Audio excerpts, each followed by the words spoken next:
Morning, friends. It is round 3P2 day 18 funeral round. I am down point 2 and I did a mini load yesterday, fat fast mini load.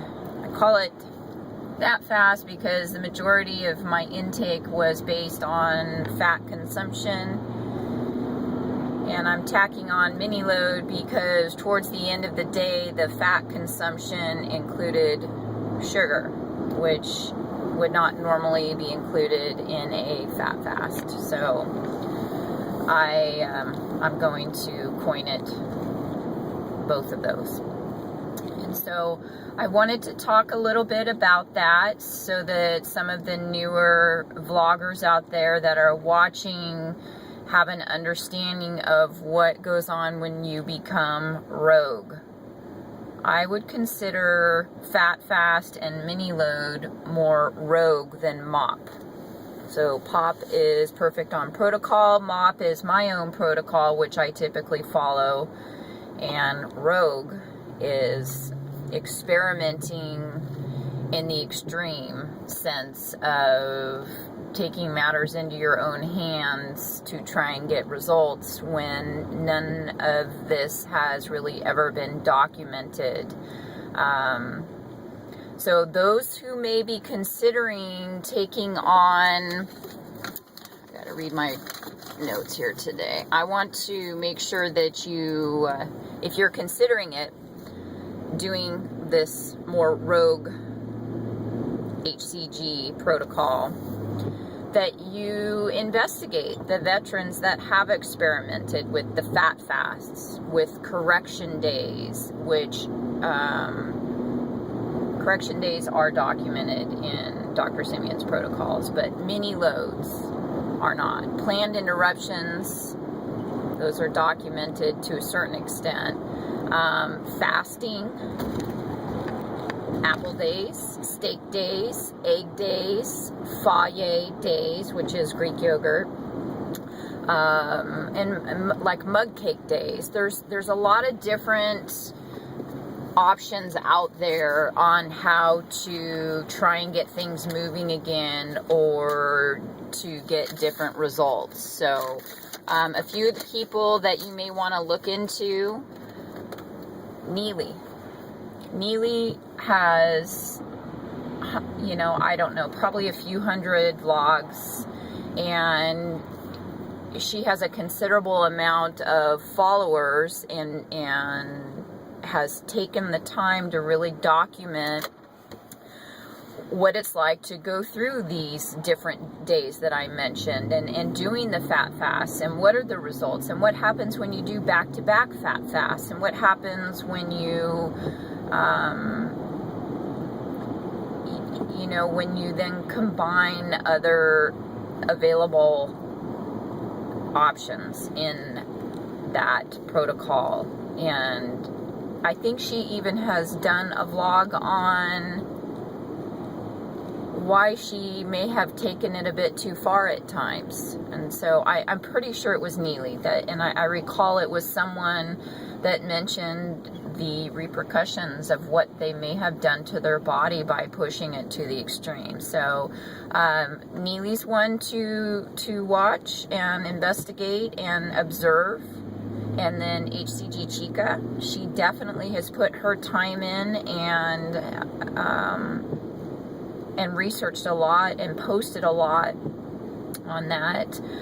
Miss HCG Girl has plenty of information and recipes up there. HCG Crazy, HCG Besties, Skinny Bee on HCG. She has mug cake recipe and a lot of information on planned interruptions.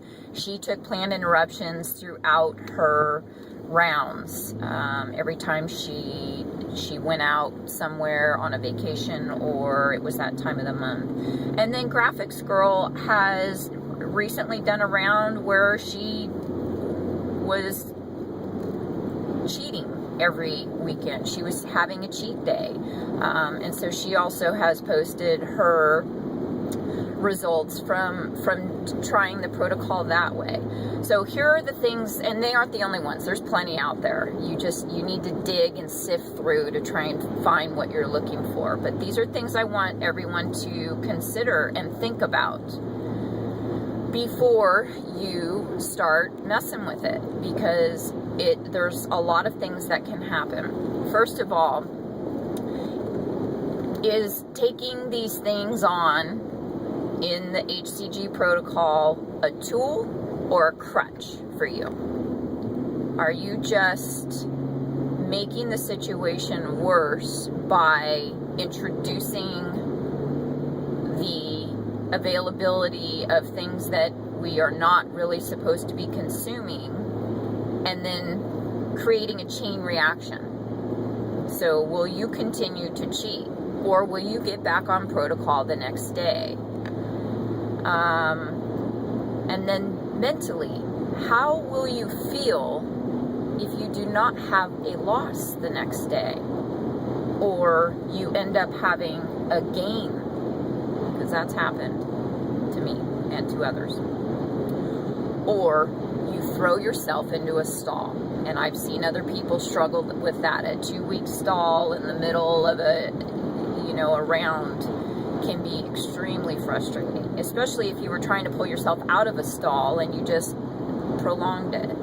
So those are things that mentally you have to be considering before you take this on, because you don't want that chain reaction to then take place where you think that you have messed your entire round up by doing these rogue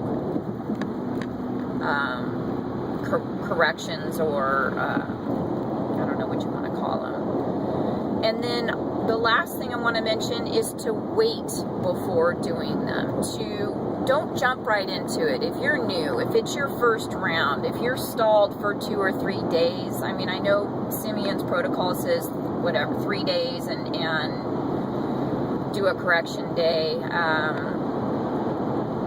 There's a reason that your body stalls. There's some, start measure through those stalls and see if you are losing inches at the same time, and learn about set points, and learn about what happens when it's that time of the month, or you have too much stress, or you're not getting enough sleep, or you don't have enough fluid, or you maybe are cheating and you don't realize it. There's something that you're eating. I know a lot of people are introducing these creamers in their coffee, and a lot of other things that really aren't on the protocol, and hoping that they can get away with it to get by and get through the protocol. So if you're okay with that, then that's fine. I happen to be the queen of 0.2 releases, and that's because I'm MOP. And I am okay with that. But and I've lost 30 plus pounds, and I can't even remember how many inches. I want to say 40 inches. So it still is working when you are MOP, but when you become rogue, because the research isn't available on what we're actually doing to our system, I think that everyone needs to tread carefully. I think you need to research, you need to investigate, and you need to be mentally prepared for the outcome of what you are doing to yourself. So, in closing, after a day of ingesting a tremendous amount of fat, and probably too much sugar towards the end of the day, I had cheesecake, and the cheesecake had sugar in it. I'm down 0.2. Imagine that. And I would expect that tomorrow I will be down more, since I am calling this a mini load, but it may not go that way for me. And so today I'm mentally gearing up for what that scale monster says tomorrow morning when I step on it. And today I am POP. I am absolutely not. There will be no macadamia nuts. There will be no MCT oil or coconut oil. I will skip my grissini. I probably won't have my second fruit. And currently I have a hellacious headache going on, and I know that's from the sugar, and probably not enough sleep. So stay tuned for my results tomorrow, and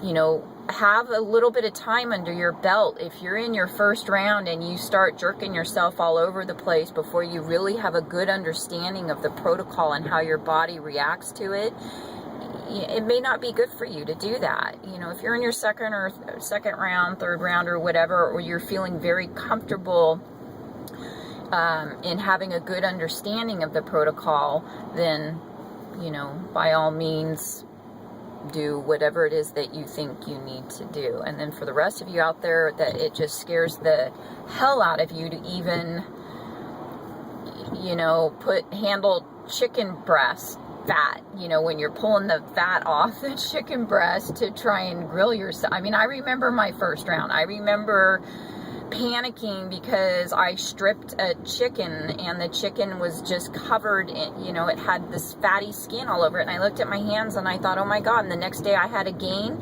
and that's what I attributed it to. I mean, seriously, I don't, you know, there's extreme measures on both sides. So anyways, everybody have a great day. Happy releases, more than 0.2s hopefully for all of you out there. And if you're stalling in P2, go ahead and investigate some of those things that I mentioned. All right, everybody, take care. Ciao.